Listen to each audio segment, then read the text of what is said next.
অনাবিল আনন্দে ভাসছে রাজশাহীর মোহনপুর উপজেলার মৌগাছি গ্রামের মাহমুদা আক্তার ও আবু রাইহানের পরিবার।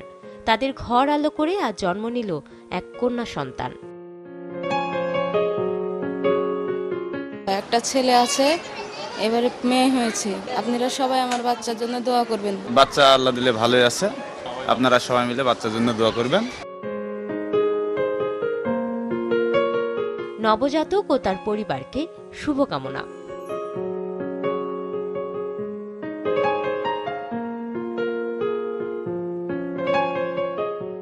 প্রথম থেকে আমার ভরসা টুইঙ্কেল বেবি ওয়াইপস। এর অ্যান্টিব্যাকটেরিয়াল ফর্মুলা শিশুকে রাখে জীবাণু থেকে সুরক্ষিত। 5.5 pH ব্যালেন্স শিট ত্বক রাখে কোমল ও মসৃণ, আর অ্যালকোহল মুক্ত হওয়ায় ত্বকে র্যাশ হয় না। টুইঙ্কেল বেবি ওয়াইপস, শুরুটা হোক যত্নে।